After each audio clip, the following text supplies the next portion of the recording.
I thought I'd give a quick review of this Panasonic S1H, famous cinema camera that was the first mirrorless to be approved by Netflix.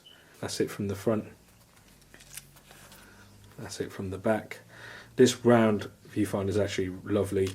It's really, really nice. It's much nicer than, say, any square viewfinders and things like that. Obviously, you've got an LCD up here. You've got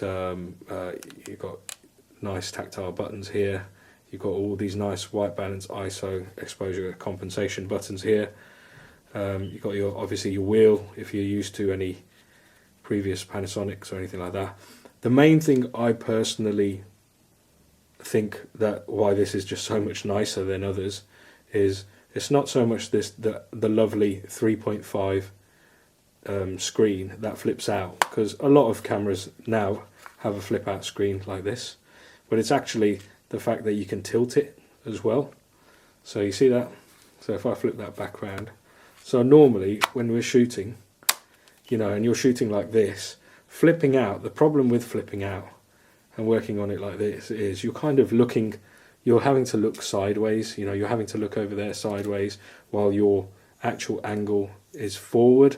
And that probably is okay, you can get used to it, but personally I always find myself, when I'm flipping it back here, I always find myself wanting to look at it straight, so I'm finding myself having to bend down usually and trying to look through there so it's straight.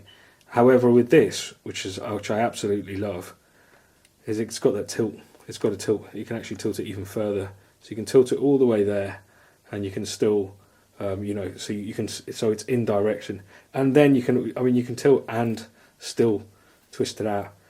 Now personally I think that this is better than, also another thing to say is that this is solid, you know, it doesn't feel weak or anything like that. It's really nice, and I think that flip and tilt is honestly speaking the game changer, because you know, when I'm looking at this compared to a Sony A7 III, this Sony A7 III flips out just like this, and what it does is it's not very strong actually. You know, it's a little bit weak, it's a little bit light, it's a little bit delicate.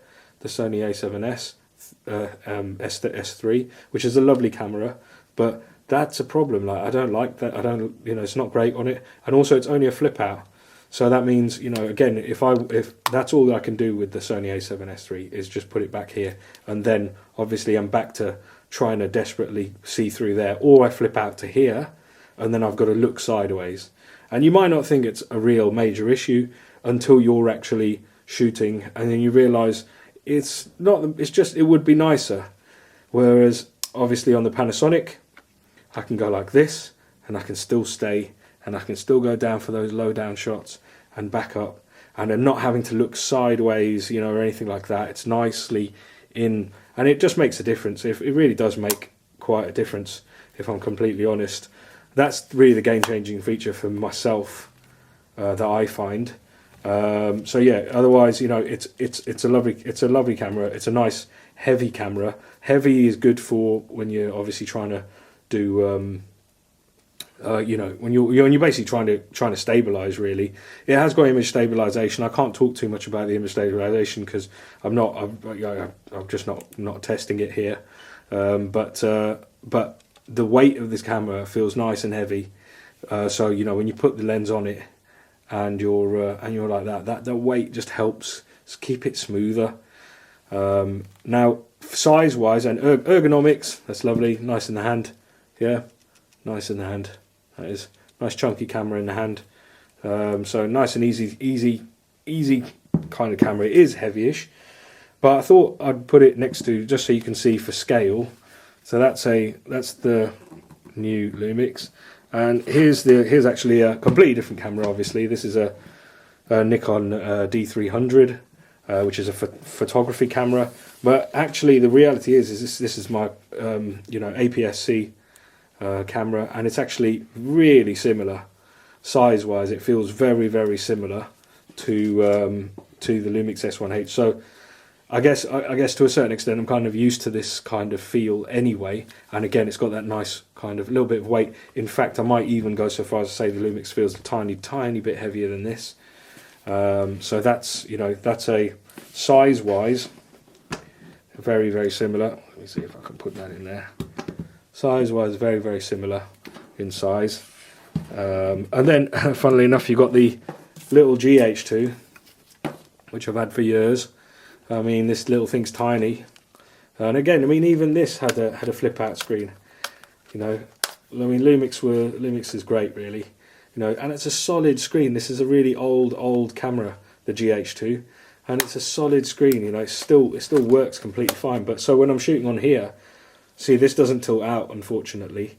And and with this not tilting out, obviously, when I'm going down, it's that. The other thing is as well, this GH2 is very light, and again, so for smooth shooting, it's a little bit more tricky to do. But scale wise, just to put it as the scale, this camera is tiny in comparison to this camera. I mean, absolutely tiny, literally. You know, it's the size. I can't even tell you. I mean, I feel like even the photograph doesn't really show how tiny that is. But yeah, so that's basically. Let me take it off here. Let me just see if I can help with the scale shot. And actually, this is being shot at the moment on a GH2. Yeah, I might as well put that. I'll take that out. But just for pure size, you know, it's a really different camera.